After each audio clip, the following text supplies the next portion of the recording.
తెరుచానూరు యోగి మల్లవరంలోని శ్రీ సాలిగ్రామ వెంకటేశ్వర స్వామి వారి ఆలయంలో శుక్రవారం జరిగిన పితృపక్ష అన్నదానం 4వ రోజు కార్యక్రమంలో తిరుపతి మేయర్ డాక్టర్ శిరీష ముఖ్య అతిథిగా పాల్గొన్నారు. శ్రీ సాలిగ్రామ వెంకటేశ్వర స్వామి వారి ఆలయంలో సెప్టెంబర్ 17వ తేదీ నుంచి అక్టోబర్ 2వ తేదీ వరకు సుమారు 16 రోజుల పాటు నారదపీఠం ఆధ్వర్యంలో పితృపక్షం అన్నదానం నిర్వహిస్తున్నారు. ఈ కార్యక్రమానికి మేయర్ డాక్టర్ శిరీష పాల్గొని మాట్లాడారు. భాద్రపద పౌర్ణమి నుంచి అమావాస్య వరకు మొదటి రోజు నుంచి చివరి రోజు వరకు 16 రోజుల పాటు పితృదేవతలను తృప్తిపరిచే పనులు చేయడం ద్వారా పితృ రుణం తీర్చుకునే అవకాశం ఉంటుందని తెలిపారు.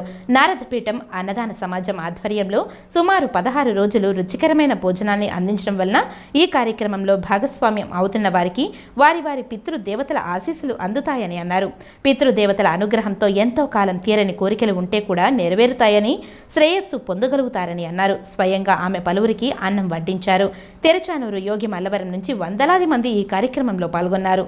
అనంతరం అర్చక స్వాములు వేద ఆశీర్వచనం చేసి మూలవమూర్తి శేషవస్త్రం ఆమెకు అందించారు.